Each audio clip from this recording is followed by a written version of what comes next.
Hi, grade 6th. Today I am starting with your grammar textbook. I am starting chapter number 1, the sentences. This chapter is already explained you in the previous years. In the grade 3rd, 4th, 5th, I have explained you this chapters. So, if I'll say what do you mean by sentences? Sentences are the group of words which gives us the exact meaning. Sentences वो होते हैं जो हमें group of words होते हैं जो हमें एक सही मीनिंग्स दे के जाएं. जैसे what is a sentence?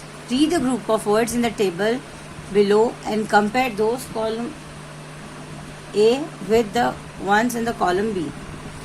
First I'll read column A, then I'll read with B. Column A, Rachna school. Rachna school. No meaning. When the grasshopper जब Sri Lanka island and is likes brother cold coffee my. अच्छा लगता है भाई cold coffee मेरे. ये words, ये भी group of words है, लेकिन इसका कोई भी मीनिंग है? No, there is no meaning for the words which are assembled, which are grouped in column A.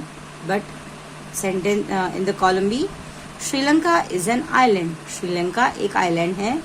Meenu has 3 T-shirts. Meenu के पास 3 टी-शर्ट्स है.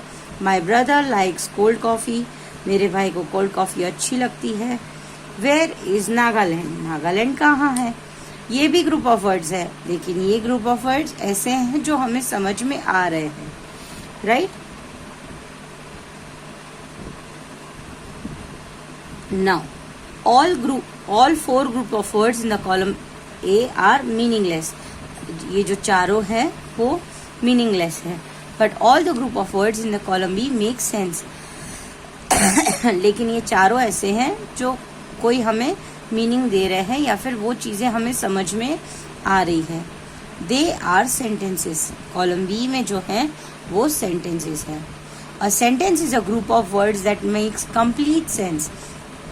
सेंटेंस वो ग्रुप ऑफ वर्ड्स है जो एक कंप्लीट सेंस देते हैं. It has unity, stands independently and express the clear meaning. मतलब ये सारे वर्ड्स ऐसे हैं जो एक यूनिटी में दिखते हैं, कंप्लीट खुद की एक इंडिपेंडेंट मीनिंग है और वो हमें जो भी समझाना चाह रहे हैं उसका कंप्लीट मीनिंग दे रहे हैं. A sentence must contain an action words or verb. Sentence में या तो एक्शन मतलब एक्शन वर्ड यानी कि वर्ब होना चाहिए. Sentence also contain a subject और the doer of the action. Subject क्या होता है? जो भी डूअर ऑफ द एक्शन होता है उसे हम सब्जेक्ट कहते हैं. राइट? जैसे श्रीलंका इज एन आइलैंड. ठीक है, तो इज हमारा वर्ब है, श्रीलंका हमारा सब्जेक्ट है. Meenu has 3 t-shirts. तो हैज हमारा वर्ब है और मीनू हमारा सब्जेक्ट है, that is doer of the action.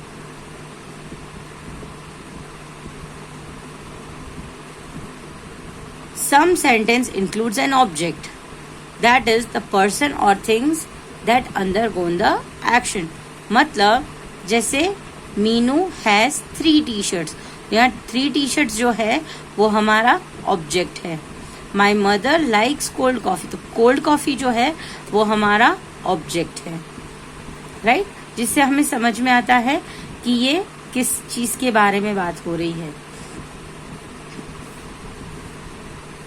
Now चीताज run fast. ये सेंटेंस है, चीताज रन फास्ट. इसमें जो चीता है दैट इज सब्जेक्ट. सब्जेक्ट को हम इजीली क्या कह सकते हैं? Doer of the action. Run मतलब वर्ब यानी action word, and fast is the object. Sorry, fast is the action, किस फॉर्म में एक्शन हो रही है. चीताज चेज डियर दैट, चीता चेज, चीताज चेज डियर, मतलब चीता डियर के पीछे पड़ता है. तो चीता है वो हमारा सब्जेक्ट है, चेज हमारा वर्ब है और डियर हमारा एक्शन है. Sentence begin with the capital letters, sentence हमेशा कैपिटल लेटर से शुरू होते हैं. They ends with a full stop, वो फुल स्टॉप से एंड होते हैं. अ क्वेश्चन मार्क और एन एक्सक्लेमेशन मार्क, वो एक सेंटेंस हमेशा कैपिटल लेटर से शुरू होते हैं, फुल स्टॉप से खत्म हो, फुल स्टॉप क्वेश्चन मार्क या फिर एक्सक्लेमेशन मार्क से खत्म होते हैं.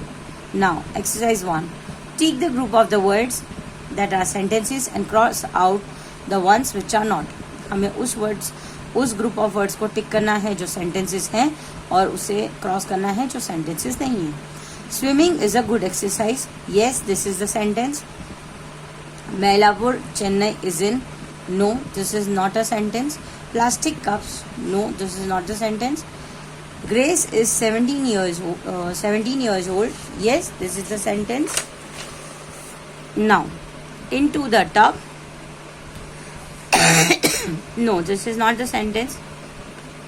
Is it a sword, is it a sword, क्या ये तलवार है, yes this is the sentence.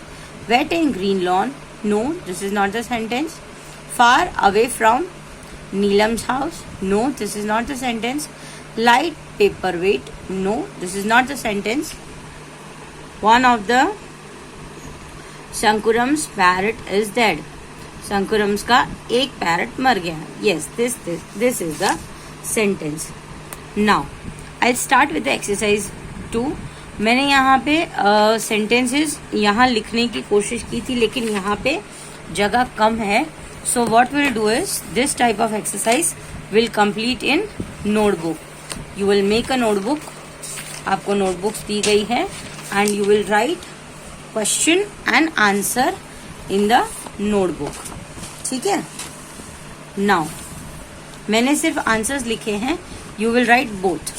You will complete this exercise in your notebook. Now order the parts to make sentences, add correct punctuations. आपको ये जो order parts of the words दिए गए हैं आपको उसको करेक्ट ऑर्डर में अरेंज करना है और आपको प्रॉपर पंक्चुएशन भी लगाने हैं. Will go to Russia in December our football coach, so our sentence will B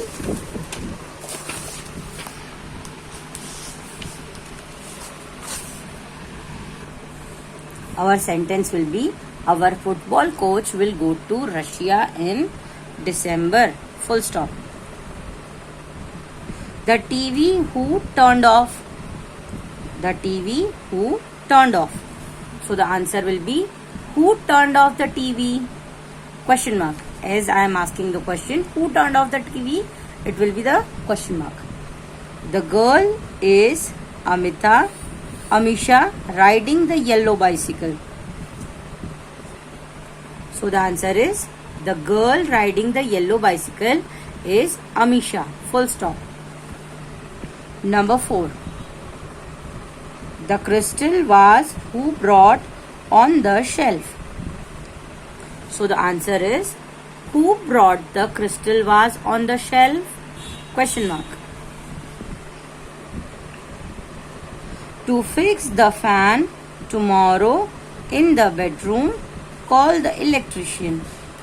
So the answer is call the electrician tomorrow to fix the fan in the bedroom, full stop.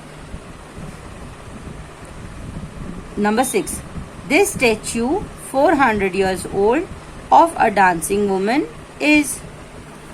So the answer is this statue of the dancing woman is 400 years old, full stop. Is how marvelous the new sea bridge. So the answer is how marvelous the new sea bridge is. Could you, number 8, could you from the bookstore get me a school at last on Patel Road? So the answer is, could you get me a school atlas from the bookstore on Patel Road? Question mark. Number 9. The name pet parrot of your what is? So the answer is, what is the name of your pet parrot?